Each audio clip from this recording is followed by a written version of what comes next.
10 ছাত্র বন্ধুদের স্বাগত জানিয়ে মাধ্যমিক এক্সামিনেশন 2018 মাধ্যমিক পরীক্ষা 2018 এমসিকিউ কোশ্চেনগুলো আমি আজকে আলোচনা করব। এর আগের দিন 2017 নিয়ে আলোচনা করেছি, আজকে 2018 নিয়ে করব। দেখো 2018 একের এক দাগে যে প্রশ্নটি ছিল, সূর্য শিশির নামক পতঙ্গভুক উদ্ভিদের পাতার কোষিকাগুলো পতঙ্গদেহের সংস্পর্শে আসা মাত্র বেঁকে গিয়ে পতঙ্গকে চেপে ধরে। এটি কি ধরনের চলন? দেখো এখানে পতঙ্গভুক উদ্ভিদ কথাটা বলা হয়েছে। পতঙ্গভুক উদ্ভিদের দেহে যে প্রোটিন থাকে তার সংস্পর্শে এলে কিন্তু এই চলনটা দেখা যায়। এটা হচ্ছে কেমোনাস্টি উত্তর হবে। এখানে 4টে অপশন দেওয়া আছে: সিসমোনাস্টি, থার্মোনাস্টি, ফটোনাস্টি এবং কেমোনাস্টি। তোমরা জানো যে ন্যাস্টিক চলনের যে 5টা ভাগ তার 4টে তোমাদের পড়তে হয়। তার মধ্যে কেমোনাস্টিক বা কেমোনাস্টি একটা উল্লেখযোগ্য, যেটা পতঙ্গভুক উদ্ভিদের মধ্যে আমরা বেশি দেখতে পাই।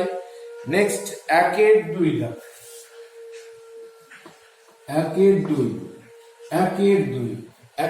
বলছে মহিলাদের ক্ষেত্রে ফলিকল স্টিমুলেটিং হরমোন ডিম্বাশয়ের গ্রাফিয়ান ফলিকল থেকে যে হরমোন ক্ষরণে উদ্দীপনা যোগায় সেটি হলো কি? মহিলাদের ক্ষেত্রে ফলিকল স্টিমুলেটিং হরমোন ডিম্বাশয়ের গ্রাফিয়ান ফলিকলকে উদ্দীপিত করে যে হরমোনের ক্ষরণ ঘটায় সেই হরমোনটার নাম কি? ইস্ট্রোজেন হবে। ইস্ট্রোজেন হরমোন ডিম্বাশয়ের থেকে ইস্ট্রোজেন হরমোন ক্ষরণে FSH ফলিকল স্টিমুলেটিং হরমোন এগুলো ডিম্বাশয়কে উদ্দীপিত করে সেখান থেকে ডিম্বাশয় হরমোন ক্ষরণের সহায়তা করে। ইস্ট্রোজেন হবে এখানে। 2 উত্তরটা হবে ইস্ট্রোজেন। এবার 2-3 বলছে প্রতিবর্ত পথ নির্দেশ করে, তার একটা ছক দিয়েছে। দেখো প্রতিবর্ত পথের 5টা অংশ। প্রথমে থাকে গ্রাহক, তারপর থাকে অন্তর্মুখী বাহক, তারপর থাকে স্নায়ুকেন্দ্র, তারপরে থাকে বহির্মুখী বাহক, তারপরে থাকে কারক বা ক্রিয়া সৃষ্টিকারী অঙ্গ। এই হচ্ছে প্রতিবর্ত পথের 5টা অংশ। এই হিসাবটা রাখবে। গ্রাহক, সেখান থেকে অন্তর্মুখী বাহকের দ্বারা বা সংঘবাহ নিউরনের দ্বারা উদ্দীপনা সুষুম্নাকাণ্ডে যাবে। সুষুম্নাকাণ্ডের ধূসর বস্তু স্নায়ু কেন্দ্র হিসাবে কাজ করবে, এটা 3 নম্বর পার্ট। সেখান থেকে সংঘবাহ উদ্দীপনা চেষ্টি উদ্দীপনাতে রূপান্তরিত হবে এবং সেখান থেকে এটা 4র্থ অংশ। তৃতীয় অংশ, সেখান থেকে চেষ্টি উদ্দীপনা চেষ্টীয় নিউরন বা বহির্বাহী নিউরনের মাধ্যমে কারক অঙ্গে চলে আসবে। এখানে 4 নম্বর হচ্ছে কারক বহির্বাহী নিউরন বা বহির্বাহী বাহক। আর 5ম অংশ হচ্ছে কারক বা ক্রিয়া সৃষ্টিকারী অঙ্গ। তাহলে আমরা এখানে দেখি যে অপশনগুলো দিয়ে দিয়েছে, গ্রাহক, অন্তর্বাহী স্নায়ু, স্নায়ুকেন্দ্র, বহির্বাহী স্নায়ু এবং কারক। দ্বিধাগ হবে উত্তর। দেখো গ্রাহক দিয়েছে, তারপরে অন্তর্বাহী স্নায়ু, তারপরে স্নায়ুকেন্দ্র, তারপরে বহির্বাহী স্নায়ু, তারপর কারক। তাহলে এটাই হবে উত্তর। মানে পর গুলো রয়েছে: গ্রাহক, অন্তর্মুখী বাহক বা অন্তর্মুখী স্নায়ু, স্নায়ুকেন্দ্র, তারপরে হচ্ছে তোমার স্নায়ু অন্তঃস্থ হস্যকার হবে, স্নায়ুকেন্দ্র, তারপরে বহির্বাহী বাহক আর সবশেষে কারক। তাহলে এখানে উত্তরটা হচ্ছে দ্বিধাগ হবে উত্তর। এবার 4 ছিল মাইটোসিস কোষ বিভাজনের কোন দশায় নিউক্লিয় পর্দা এবং নিউক্লিওলাসকে অবলুপ্ত হতে দেখা যায়? টেলোফেজ দশাতে নিউক্লিয় পর্দা এবং নিউক্লিওলাস কমপ্লিট রূপে অবলুপ্ত হয়ে যায়। নিউক্লিওলাস এবং নিউক্লিয় পর্দা অবলুপ্ত হয় টেলোফেজ দশাতে। প্রোফেজ দশাতে এগুলো ভুল বললাম, নিউক্লিওলাস এবং নিউক্লিয় পর্দা সম্পূর্ণরূপে অবলুপ্তি ঘটে বলেছে। প্রোফেজ বলা যাবে, প্রোফেজ বলা যাবে। প্রোফেজ দশা শেষের দিকে নিউক্লিওলাস ও নিউক্লিয় পর্দার অবলুপ্তি ঘটে আর টেলোফেজে ফিরে আসে। একটা প্রশ্ন দেয়, প্রোফেজ এবং টেলোফেজ একে অপরের বিপরীত, সেই বিষয়ে দুটো বা তিনটে যুক্তি দাও, এমন একটা প্রশ্ন আমি আসতে দেখেছি। প্রথম আমি একটুখানি ভুল বলেছিলাম, সেই জন্য কারেকশন করে দিলাম। অবলুপ্তি হতে দেখা যায় যদি বলে তাহলে প্রোফেজ দশা, যদি ফিরে আসে বা সৃষ্টি হয় কথাটা বলে তাহলে টেলোফেজ দশা। 4-এ চলে আসি, যৌন জনন সম্পর্কিত প্রদত্ত কোন বক্তব্যটি সঠিক? যৌন জননে হ্যাপ্লয়েড গ্যামেট উৎপাদন অপরিহার্য। যৌন জনন কেবলমাত্র মাইটোসিস নির্ভর। যৌন জননে একটি মাত্র জীব, জনিত্র জীব থেকে অপত্য জীবের সৃষ্টি হতে পারে। যৌন জননের ফলে উৎপন্ন অপত্য জীব জিনগতভাবে হুবহু জনিত্র জীবের মতো হয়। 4-এর এ দাগ হবে, যৌন জননে হ্যাপ্লয়েড গ্যামেট উৎপাদন অপরিহার্য। যৌন জননের এককে গ্যামেট বলে, গ্যামেট পুং গ্যামেট এবং স্ত্রী গ্যামেট দুটোই হতে পারে। 4-এর এ হবে উত্তর। যৌন জননে হ্যাপ্লয়েড গ্যামেট উৎপাদন অপরিহার্য, বাকি তিনটে কিন্তু মিলছে না। এবার চলে যাই 1-এর 7 দাগে। 1-এর 7 দাগে চলে যাব। ও 5 দাগটা আমার বলা হয়নি। 5 দাগে বলেছে নিচের কোনটি ডিএনএর গঠনগত উপাদান নয়? 5 দাগে 5, 1-এর 5, নিচের কোনটি ডিএনএর গঠনগত উপাদান নয়? ডিঅক্সিরাইবোজ শর্করা, এটা ডিএনএ তে থাকে। ইউরাসিল ক্ষারমূলক, এটা ডিএনএ অণুতে থাকে না। থাইমিন ক্ষারমূলক ডিএনএ অণুতে থাকে। ফসফরিক অ্যাসিড ডিএনএ অণুতে থাকে। তাহলে ইউরাসিল ক্ষারক, এটাই হবে উত্তর। ইউরাসিল ক্ষারক, বি দাগ। 5-এর বি হবে উত্তর। 5-এর 6 আমি আলোচনা করে দিয়েছি। 5-এর 7-এ চলে যাই। নিচের কোনটি মেন্ডেলের এক সংকর জনন পরীক্ষার F2 জনুর জিনোটাইপ অনুপাত 1:2:1? 1:2:1 হবে। আমরা মেন্ডেলের এক সংকর জননের পরীক্ষা জানি 1:2:1। এটা হচ্ছে জিনোটাইপ অনুপাত। আর ফিনোটাইপ অনুপাত 3:1। এটা এক সংকর জননের ক্ষেত্রে, এটা এক সংকর জননের ক্ষেত্রে। এটা একটু মাথায় রাখবে, এক সংকর জনন। জিনোটাইপ অনুপাত 1:2:1, ফিনোটাইপ অনুপাত 3:1। এখানে 1:2:1 হবে। অর্থাৎ 7 দাগের প্রশ্নের যে 4টে চয়েস ছিল তার মধ্যে এ দাগের চয়েসটাই হবে উত্তর, 1:2:1।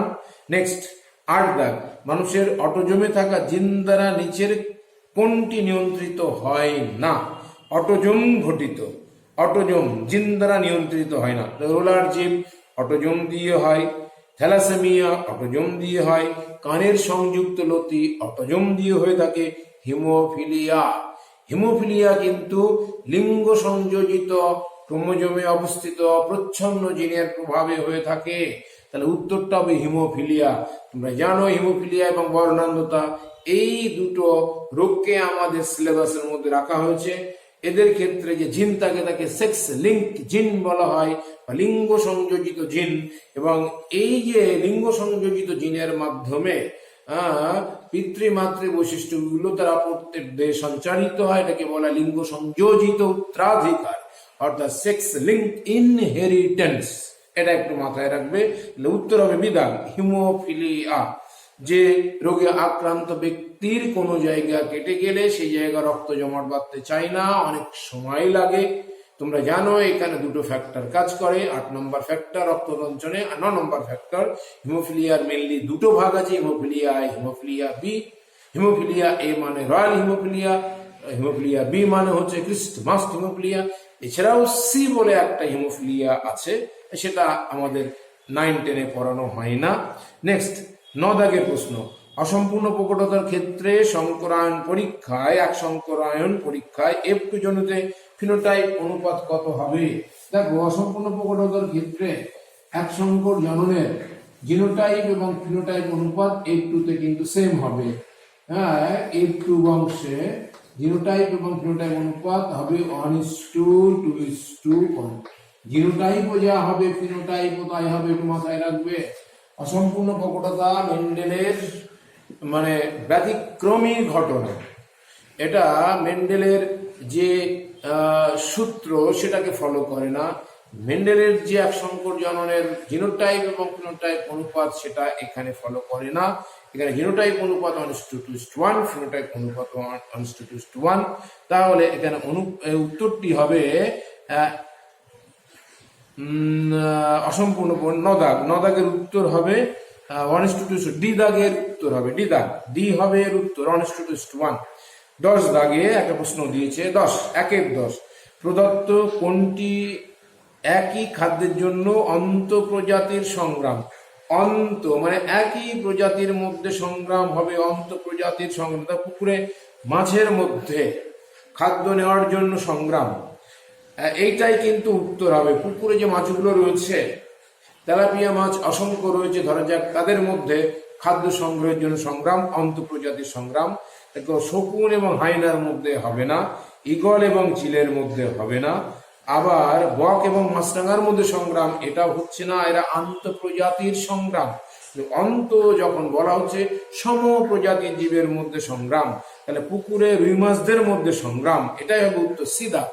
সিধা হবে এখানে উত্তর। পুকুরে রুই মাছদের মধ্যে সংগ্রাম, রুই মাছগুলো যদি তেলাপিয়া বলতো তেলাপিয়া মাছদের মধ্যে সংগ্রাম, তাহলেও সেটা হতো। এখানে উত্তরে অপশন দিয়ে দিয়েছে পুকুরে রুই মাছদের মধ্যে সংগ্রাম, রুই মাছদের মধ্যে সংগ্রামটা হবে এখানে উত্তর। 11 দাগ প্রদত্ত কোন পরিবর্তনটি ঘোড়ার বিবর্তনে ঘটেনি। ঘোড়ার বিবর্তনের ক্ষেত্রে পায়ের দৈর্ঘ্যের বৃদ্ধি, হ্যাঁ ঘটেছে। পায়ের সবকটি আঙ্গুলের দৈর্ঘ্য প্রস্থ বৃদ্ধি, এটাও ঘটেছে। পায়ের শুধু তৃতীয় আঙ্গুলের দৈর্ঘ্য প্রস্থ বৃদ্ধি ঘটেছে। সমগ্র দেহের আকার বৃদ্ধি মানে ঘটেনি যেহেতু বলেছে, পায়ের দৈর্ঘ্য বৃদ্ধি অর্থাৎ উচ্চতায় বেড়েছে, এটা ঘটেছে।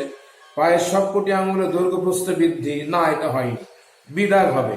দেখো পায়ের কিন্তু অগ্রপদের শুধুমাত্র মাঝখানের আঙুলটি, পশ্চাৎ পদের মাঝখানের আঙুলটি কিন্তু পরে খুলে পরিবর্তিত হয়েছে, বাকিগুলো কিন্তু অবলুপ্ত হয়েছে, অর্থাৎ বিদাগ হবে। পায়ের সবকটি আঙুলের দৈর্ঘ্য প্রস্থ বৃদ্ধি ঘটেনি, এটা কিন্তু ঘটেনি, এটাই হবে উত্তর। মানে 11 বিদাগেরটা হবে, বাকিগুলো কিন্তু হয়েছে। তৃতীয় আঙুলের দৈর্ঘ্য প্রস্থ বৃদ্ধি হয়েছে, সমগ্র দেহের আকার বৃদ্ধি হয়েছে, পায়ের দৈর্ঘ্য বৃদ্ধি হয়েছে বা উচ্চতায় বেড়েছে, কিন্তু সবকটি আঙুলের দৈর্ঘ্য এবং প্রস্থ বৃদ্ধি ঘটেনি, শুধু তৃতীয় আঙুলের ঘটেছে। সুতরাং বিদাগ হবে এখানে উত্তর। 12তে চলে যায়, বিজ্ঞানীদের মতে পৃথিবীতে জীবন সৃষ্টির প্রাক পরিবেশটি ছিল কেমন ছিল। সমুদ্র জলে তপ্ত লঘু সুখ, সমুদ্র জলে ঠান্ডা ঘন সুখ, নদীর জলে ঠান্ডা ঘন সুখ, মাটির তলার জলে তপ্ত ঘন সুখ। দেখো হট ডাইলুট সুখ বলে তোমরা একটা নাম শুনেছ, হট ডাইলুট সুখ, যেটা সমুদ্র জলে হয়েছিল। এবং জে.বি.এস. হ্যালডেনের মতবাদের মধ্যে আমরা জানতে পাই বিজ্ঞানীদের মতে পৃথিবীতে জীবন সৃষ্টির প্রাক পরিবেশটি ছিল সমুদ্রের জলে তপ্ত লঘু সুখ, অর্থাৎ হট ডাইলুট সুখ, এটাই হবে উত্তর। এ দাগ হবে উত্তর। বাকি তিনটে কিন্তু হচ্ছে না। সমুদ্রের জলে ঠান্ডা কথাটা বলেছে, নদীর জল বলেছে, মাটির তলার জল বলেছে, হবে না। আমরা জানি পৃথিবীতে প্রাণ সৃষ্টি হয়েছিল সমুদ্রের জলে, বিভিন্ন জীবাশ্ম ঘটিত প্রমাণ থেকে, প্রত্নতত্ত্ব জীব ঘটিত প্রমাণ থেকে এগুলো জানা যায়। সুতরাং এ দাগ হবে উত্তর। 12 এ দাগ। এবার 13তে চলে যায়, নিচের কোন জীবাণুটি নাইট্রিফিকেশনে অংশগ্রহণ করে। নাইট্রোজেন চক্রের 5টা পর্যায়, প্রথমটাকে নাইট্রোজেন ফিক্সেশন বলে, তারপরটাকে বলে নাইট্রোজেন আত্মীকরণ বা অ্যাসিমিলেশন, তারপরটাকে বলা হয় অ্যামোনিফিকেশন, তারপরটাকে বলা হয় নাইট্রিফিকেশন, এবং সবশেষে বলা হয় ডিনাইট্রিফিকেশন। নাইট্রিফিকেশন মানে অ্যামোনিয়া থেকে নাইট্রেট লবণ বা নাইট্রাইট লবণ তৈরি হবে। তাহলে এখানে কি হবে, থিওব্যাসিলাস হচ্ছে না, নাইট্রোসোমোনাস এবং নাইট্রোব্যাক্টর এরা উদাহরণ হিসাবে কাজ করে। দাদা এখানে উত্তর দিয়েছে নাইট্রোসোমোনাস, নাইট্রোসোমোনাসটা হবে এখানে উত্তর। 13 দাগের এই হবে উত্তর, 13 দাগের এই হবে উত্তর। নাইট্রিফিকেশনে অংশগ্রহণ করে নাইট্রোসোমোনাস এবং নাইট্রোব্যাক্টর। এখানে নাইট্রোসোমোনাস কিন্তু চয়েসের মধ্যে দিয়ে দিয়েছে, অ্যাজোটোব্যাক্টর হবে না, এরা স্বাধীনজীবী ব্যাকটেরিয়া। সিউডোমোনাস হবে না, এরা ডিনাইট্রিফাইং ব্যাকটেরিয়া। থিওব্যাসিলাস এরাও ডিনাইট্রিফাইং ব্যাকটেরিয়া। তাহলে একমাত্র নাইট্রোসোমোনাস হবে। নেক্সট 14 দাগ, 1-14 এক্স সিটু সংরক্ষণের একটি উদাহরণ দেখো। এক্স সিটু সংরক্ষণ মানে নিজস্ব পরিবেশ থেকে জীবকে নিয়ে কৃত্রিম একটা পরিবেশ তৈরি করা হবে, সেখানে যে সংরক্ষণ তাকে বলা হবে এক্স সিটু সংরক্ষণ। এক্স সিটু সংরক্ষণের মধ্যে বটানিক্যাল গার্ডেন হতে পারে, চিড়িয়াখানা হতে পারে, তারপরে তোমাদের হচ্ছে ক্রায়ো সংরক্ষণ বলে একটা কথা আছে, সেটা হতে পারে। এক্স সিটু সংরক্ষণের যে উদাহরণগুলো দিয়েছে দেখি কোনটা এখানে মেলে। সুন্দরবন ব্যাঘ্র সংরক্ষণ প্রকল্প দেখো ইন সিটু সংরক্ষণ, এটা হবে না। করবেট জাতীয় উদ্যান, এটা হচ্ছে ন্যাশনাল পার্ক জাতীয় উদ্যান, এটাও হবে না, এটা ইন সিটু সংরক্ষণ। নীলগিরি বায়োস্ফিয়ার রিজার্ভ, এটাও কিন্তু ইন সিটু সংরক্ষণ। ক্রায়ো সংরক্ষণ, ক্রায়ো সংরক্ষণ মানে -196 ডিগ্রি সেন্টিগ্রেড তাপমাত্রাতে তরল নাইট্রোজেনের মধ্যে উদ্ভিদের বীজ বা পরাগরেণু অথবা কোনো মুকুল অথবা প্রাণীদের ক্ষেত্রে শুক্রাণু বা ডিম্বাণু সংরক্ষণ করা হয়।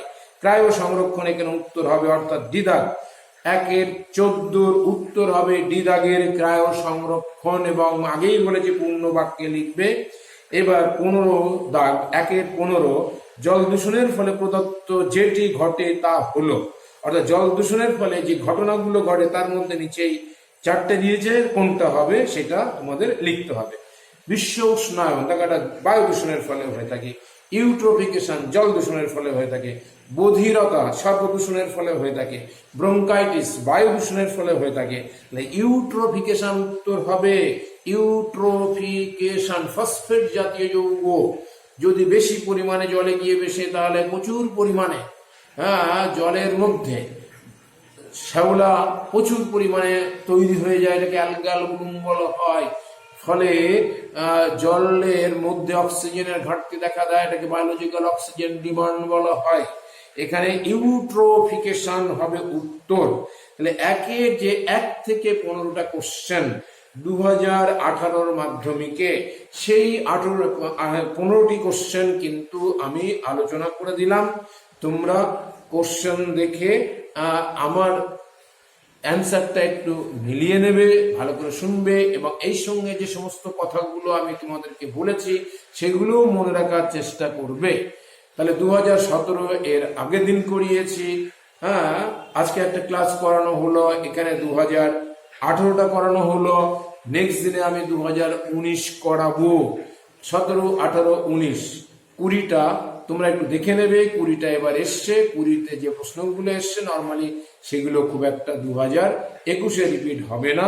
আমি এই সপ্তাহে 3টে ক্লাস করব, তার মধ্যে আজকে দ্বিতীয় ক্লাস হয়ে গেল। 2018 সালের মাধ্যমিকের প্রশ্নের এমসিকিউ খুব ভালো করে করবে।